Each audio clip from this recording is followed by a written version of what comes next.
God, അവൻ ഇന്നെങ്കിലും കൃത്യമായിട്ട് പണി അവൻ ചെയ്തു. ഒരു ബോർഡ് കൊണ്ടുപോയിക്കൊണ്ട് ഞാൻ ഇത്രയും നാൾ കൊണ്ട് ഞാൻ പറയുന്നത്. എന്നിട്ട് ഡിസ്പെൻസറിയും തുറന്ന് യമുനത് എവിടെ പോയെന്ന് അറിയാൻ പറ്റില്ലോ. എന്ന് യമുൻ്റെ പണി ഇതാ. ഞാൻ വരുന്നതിന് മുമ്പ് ഡിസ്പെൻസറിയും തുറന്നിട്ടിട്ട് അവൻ എങ്ങോട്ടെങ്കിലും പോകും. പിന്നെ ഇവിടെ വന്നിട്ട് എൻ്റെ പണിയാണ് ഇതൊക്കെ തട്ടി തൊട്ട് വെക്കുകയും പേഷ്യൻ്റ് വരുമ്പം ട്രീറ്റ് ചെയ്യുകയും ചെയ്യുന്നത്. എൻ്റെ സംശയം യവനാണോ ഡോക്ടർ ഞാനാണോ ഡോക്ടർ എന്നാ. ഡോക്ടറെ ആ കയറി വരൂ. എന്റെ വേദിന്റെ കാലനെ, എന്റെ വേദിന്റെ കാലനെ. നിങ്ങൾ എന്റെ ഡിസ്പെൻസറി വന്നിട്ട് എന്നെ കാലിനെന്ന് വിളിക്കുന്നത് തെറ്റിപ്പോയത് എന്റെ ഡോക്ടറെ. എന്റെ കാലിന്റെ വേദന, എന്റെ കാലിന്റെ വേദന. ഏത് കാലിനാ? ഏത് കാലനാന്നൊന്നും എനിക്കറിയാൻ പാടില്ല. മനുഷ്യന്റെ കുയിലെടുക്കുന്ന ഒരു കാലനാന്ന് മാത്രം എനിക്കറിയാം. അതല്ല ചോദിച്ചത്, വേദന ഏത് കാലിനാന്ന്. രണ്ടു കാലിനും. അപ്പൊ തേയ്മാനവാ. എന്റെ മാനം പോയേ. ഇത് നിങ്ങളുടെ മാനമാണോ?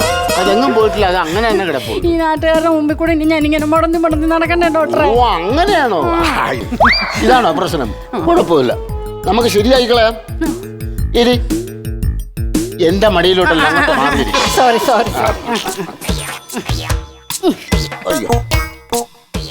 ശ്വാസം മേപ്പോട്ട് ഉള്ള ശ്വാസം മേപ്പോട്ട് പോയ പിന്നെ എന്നെ ഇവിടെ വെച്ചോണ്ടിരിക്കും. അപ്പൊ തന്നെ കൊണ്ട് കത്തിക്കൂലേ? അതല്ലെന്ന് പയ്യെ ശ്വാസം മേപ്പോട്ട് വലി. ഇനി പതുക്കെ ശ്വാസം താഴോട്ട് വിടും. ഡോക്ടർ തങ്ങത്തില്ല കേട്ടോ. അല്ല, മൂക്കുകൊണ്ടി പതുക്കെ വിട്ടാ മതി. ഒരുപാട് പ്രശ്നങ്ങളുണ്ടല്ലോ. അപ്പൊ ഡോക്ടർക്ക് പ്രശ്നം വെക്കാനും അറിയാവോ? അതല്ല, ഒരുപാട് രോഗങ്ങളുണ്ടല്ലോ. ഉണ്ട് ഡോക്ടറെ, ഉണ്ട്. ശ്വാസം മുട്ട്. അവൻ അവിടെയും ഒന്ന് പ്രശ്നം ഉണ്ടാക്കിയ. ആട്ടെ, ഈ കതവിലാന്നോ മുട്ടിയത് ജനലിലാന്നോ മുട്ടിയത്? ഈ ദാസനെ. ദാസനല്ലെന്നോ? ശ്വാസം മുട്ട്. പിന്നെന്തൊക്കെയുണ്ട് കുഴപ്പം? ഇടയ്ക്കിടയ്ക്ക് ഒരു കിറുകിറുപ്പ്. അത് നിങ്ങൾ നിങ്ങളെ ഭർത്താവും കൂടെ അങ്ങ് പറഞ്ഞു തീർത്താൽ മതി. എന്നെ അതിൽ ഉൾപ്പെടുത്തരുത്.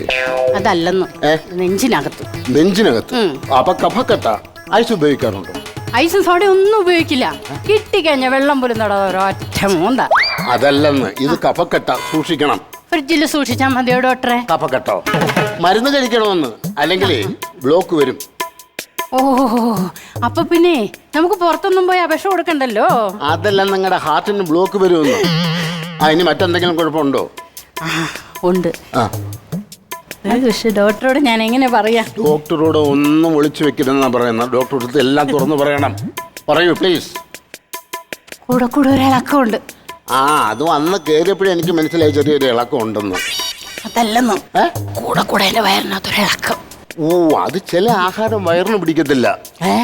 ആഹാരമൊക്കെ ഇപ്പം വയറിനും കുരവളിക്കൊക്കെ കയറി പിടിച്ചു തുടങ്ങിയോ? അതല്ലെന്ന്, ദഹനക്കേടാ. മറ്റെന്തെങ്കിലും കുഴപ്പമുണ്ടോ? ഉണ്ട് ഡോക്ടറെ, ഉണ്ട്. ഇനിയല്ലേ കുഴപ്പം? അതെന്റെ കുഴപ്പങ്ങളാ.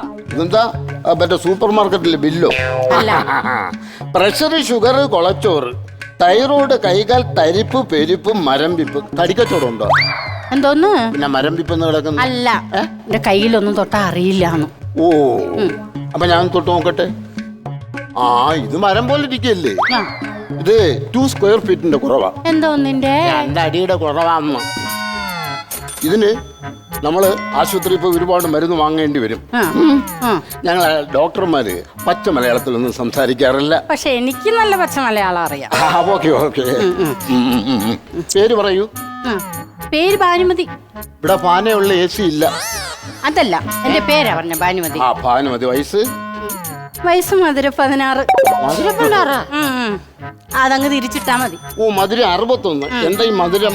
61 കുറച്ച് മധുരം അങ്ങോട്ട് കിടക്കട്ടെ എന്ന് വിചാരിച്ചു. പിന്നെ കുറച്ച് ഷുഗറും ഉണ്ടല്ലോ. ഓക്കെ. ചുരുക്കം പറഞ്ഞാൽ നിങ്ങളുടെ ബോഡി ഒരു ടൂറിസ്റ്റ് ബംഗ്ലാവാണ്. നിങ്ങളുടെ ബോഡി ഒരു ടൂറിസ്റ്റ് ബംഗ്ലാവാണ്. അതായത് ടൂറിസ്റ്റ് ബംഗ്ലാവിലാണല്ലോ മന്ത്രിമാരും MLA-മാരും MP-മാരും സിനിമാ താരങ്ങളൊക്കെ വന്ന് താമസിക്കുന്നത്. അതുപോലെ നിങ്ങളുടെ ശരീരത്തിൽ ഷുഗർ, പ്രഷർ, കൊളസ്ട്രോൾ ഇതെല്ലാം ഉണ്ട്. ഇവരെയൊക്കെ നമുക്കൊന്ന് പറഞ്ഞു വിടണ്ടേ? പറഞ്ഞു വിടണം. അതിന് ഈ 3 സാധനം വെളിയിൽ നിന്ന് പോയി എടുത്തോണ്ട് പോവാ. ഏത്? X-ray, ECG, CT scan. അത് വെളിയിൽ എവിടെ കിടക്കുന്നു? വെളിയിൽ തെങ്ങുമൂട്ടി കൊണ്ടിട്ടേക്കല്ല. ഇതൊക്കെ പരിശോധിച്ച് ഫലം കിട്ടുന്ന സ്ഥലമുണ്ട്. ലബോറട്ടറി. ഈ രക്തമൊക്കെ പരിശോധിക്കുന്നില്ലേ? അവിടെ തന്നെ. ഏയ്, ഒരു 2500-3000 രൂപയാവും. 3000 രൂപയോ? ഇതൊന്നും എന്റെ കയ്യിലില്ല. ഇതൊക്കെ ഞാൻ പറഞ്ഞിട്ടൊന്നും വന്ന് കയറിയതല്ലോ. തന്നെ വന്നത്. അത് താനേ അങ്ങ് പൊക്കളും. ഡോക്ടർ ഇവിടെ നിന്ന് ഇത്തിരി മരുന്നൊക്കെ തന്നാ മതി.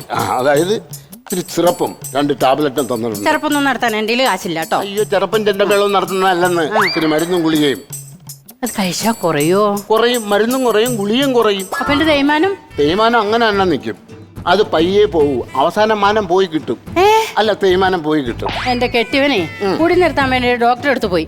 ഗുളി കൊടുത്തിട്ട് പറഞ്ഞ് രാവിലെ വൈകിട്ട് അര വീതം കഴിക്കാൻ. കേൾക്കേണ്ട താമസം പുള്ളി വന്ന് രാവിലെ അര വൈകിട്ട് അര. 1 മാസം തികച്ചില്ല, ആള് കുടി നിർത്തി, വടിയായി, ഞാൻ വിവിധയായി. അത് വടി കൊടുത്ത് അടി മേടിച്ചതല്ലേ, പുള്ളിക്കാരന് സ്വയം നിർത്താറുന്നല്ലോ. ഈ ഡോക്ടർക്ക് പറഞ്ഞുകൂടായിരുന്നോ ഗുളികയാണെന്ന്? അത് കേൾക്കാനുള്ള സാവകാശം പുള്ളി കാണിച്ചില്ല. എന്റെ പൊന്നു ഡോക്ടറെ, അത് തന്നെ എനിക്കും ഇല്ലാത്ത ഈ സാവകാശം എന്ന് പറഞ്ഞ കുന്ത്രാണ്ടവേ, അതങ്ങ് ലാബറട്ടറി കിട്ടുമോ? കിട്ടും, കൊലക്കയുടെ മൂട് കിട്ടും. ഇവിടെ അറ്റൻഡറേ, ഇതിനെ പിടിച്ച് പുറത്തു ആക്കടോ. ഇനി ഇത് കൂടുതൽ നേരം ഇവിടെ നിന്നാൽ ഞാൻ പ്രഷർ കയറി ചാവുവേ.